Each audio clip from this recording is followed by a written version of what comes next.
இப்போ நம்ம பார்க்க போகிறது நம்மளுடைய குலதெய்வம் காட்டில் இருந்தால் எந்த மாதிரி அறிகுறிகள் தெரியுன்றதை பார்க்க போகிறோம். நம்ம இரவில் தூங்கும்போது கெட்ட கனவாக நிறைய வரும்.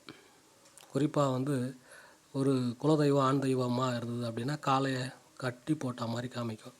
பெண் தெய்வமாக இருந்ததுன்னா வாழை மரம் அந்த மாதிரிய விஷயங்கள் காமிக்கும்.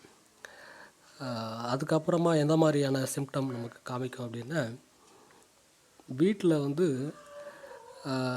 வழிபாடு பண்ணணும் செய்யணுன்ற மாதிரி எண்ணமே வராது நமக்கு. பூஜைகள் புனஸ்காரங்கள்ன்றது ரொம்ப கம்மியாக இருக்கும். வீட்டில் கவுளி சத்தம்ன்றது கேட்காது, ரொம்ப ரேராக இருக்கும், கொஞ்சம் கொஞ்சமாக குறையும். அந்த மாதிரி பிரச்சனைகள்லாம் வரும். பூச்சிகள் வீட்டில் நடமாட்டம் அதிகமாக வரும். சின்ன சின்ன பூச்சிகள் வீட்டுக்கு வருது, குறிப்பாக அந்த பூரான் அந்த சம்மந்தப்பட்ட விஷயங்கள் வருது அப்படின்னா நீங்கள் கொஞ்சம் கவனமாக இருக்கிறது ரொம்ப நல்லது.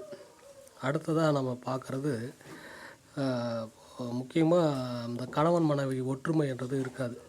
ஏதாவது ஒரு பிரச்சனைகள் வந்துகிட்டே இருக்கும். வெளியில் இருக்கும்போது அந்த மாதிரி பிரச்சனைகள் இருக்காது, ஆனால் வீட்டுக்குள்ளே வரும்போது அந்த மாதிரி சின்ன சின்ன சண்டைகள் பிரச்சனைகள்ன்றது இருந்துகிட்டே இருக்கும். இன்னொரு சிம்டம், முக்கியமான சிம்டம் பார்க்கணும் அப்படின்னா, நம்ம வீட்டில் இருக்கிற கண்ணாடி உடையும். அந்த உடையிற சிம்டம் இருந்தால் உடனே ஒரு குலதெய்வத்துக்கு போயிட்டு நீங்கள் பொங்கல் வச்சு வழிபாடு பண்ணுறது ரொம்ப அவசியம். அது மட்டும் இல்லாமல் உங்கள் வீட்டில் அடிக்கடி மின்சாரம் பழுதடையும், அடிக்கடி வயர் மாற்ற வேண்டியது இருக்கும். அந்த மாதிரி பிரச்சனைகள்லாம் இருக்கும். கருவண்டு வீட்டில் நடமாட்டம் அதிகமாக இருக்கும். நம்மளுடைய வருமானன்றதும் ரொம்ப கம்மியாக இருக்கும். உடல்நிலை சம்மந்தப்பட்ட பிரச்சனைகள் வரும். கடன் வாங்குகிற சூழ்நிலையும் வரும். இந்த மாதிரி சூழ்நிலை உங்களுக்கு அந்த மாதிரி இருந்தது அப்படின்னாக்கா எனக்கு கால் பண்ணுங்கள்.